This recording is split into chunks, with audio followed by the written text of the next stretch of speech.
Bismillahirrahmanirrahim. Assalamualaikum warahmatullahi wabarakatuh. Perkenalkan, saya Nasihin serta PPG PAI UIN Mataram dengan tempat tugas SDN 6 Gunung Agung, Kabupaten Tulang Barat, Provinsi Lampung. Di sini akan saya utarakan tentang pengembangan media pembelajaran.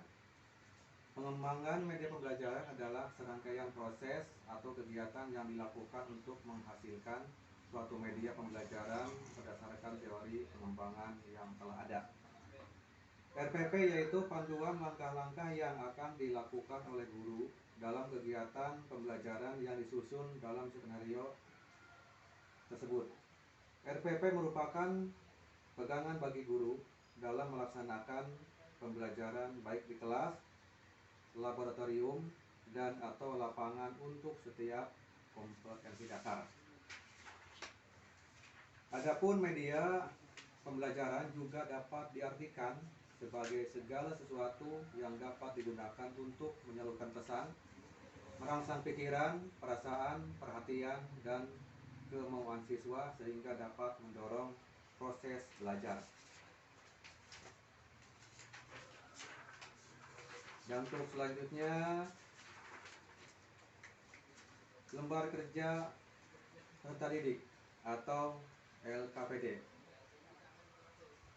Mata pelajaran Pendidikan Agama Islam kelas 6 semester kedua dengan alokasi waktu 40 menit dengan 1 kali pertemuan. A. Petunjuk belajar. 1. Judul.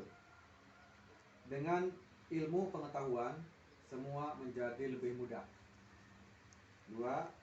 Atau kompetensi dasar 3.1 memahami makna Quran surat Al-Maidah, Al-Mujadalah ayat 11 dan Ar-Rahman ayat 33 serta hadis-hadis tentang menuntut ilmu.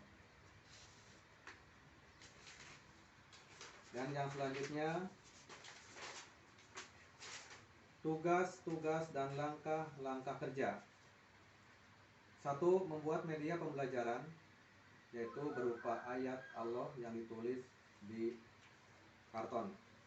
Yang kedua, siswa memberikan komentar pada tugas tersebut. Dan yang ketiga, siswa memberikan soal pilihan ganda dan esai. Dan yang selanjutnya,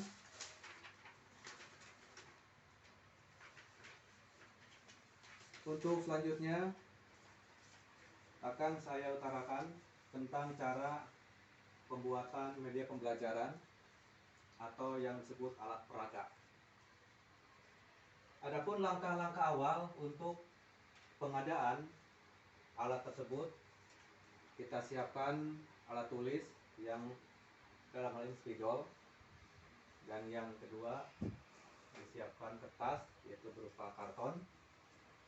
Dengan hasil seperti ini yang saya buat dengan sesederhana mungkin, dengan tulisan ayat Quran surat Ar-Rahman ayat 33 dan surat Al-Mujadilah ayat 11.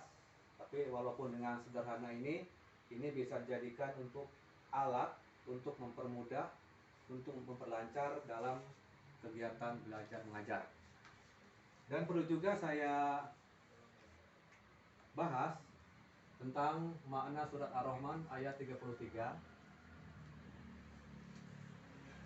dengan bunyi ayat A'udzubillahi minasyaitonirrajim. Bismillahirrahmanirrahim. Ya ma'sarul jinni wal insi inistata'tum an tanfudu min aqtaris samawati wal ardh fanfudu la tanfuduna illa bisultan. Shadaqallahul adzim.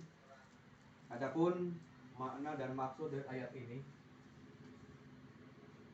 wahai bangsa jin dan manusia, apabila kalian punya keinginan untuk menembus atau melintasi penjuru langit dan penjuru bumi, maka tembuslah, maka kuasailah, dan tidak akan dapat menguasainya kalian semua kecuali dengan kekuasaan atau dengan kemampuan. Dalam hal ini Allah Subhanahu wa taala mengizinkan kepada bangsa manusia dan bangsa jin untuk menguasai bumi, menguasai langit, dan juga menguasai lautan. Baik itu secara teknologi maupun kemampuan secara ilmu maupun dengan kekuatan dan sebagainya. Allah mengizinkan dan mempersilahkan. Tapi dengan catatan semua manusia, baik itu bangsa jin dan manusia, tidak akan menguasainya kecuali dengan kekuasaan, kekuatan, dan ilmu pengetahuan. Maka dalam hal ini tentunya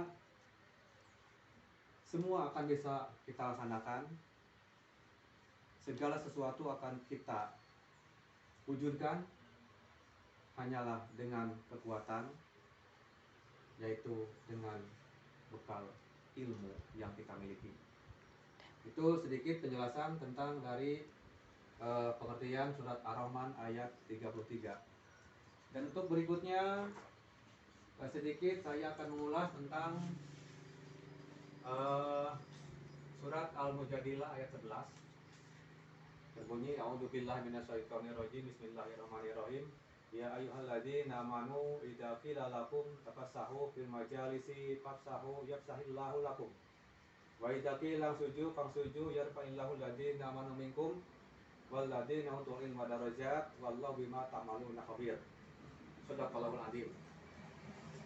Sedikit juga saya bahas makna dari ayat ini. Apabila wahai orang-orang yang beriman, apabila dikatakan pada kalian berlapang dadalah, maka berlapang dadalah. Dan apabila dikatakan pada kalian berdirilah, maka berdirilah.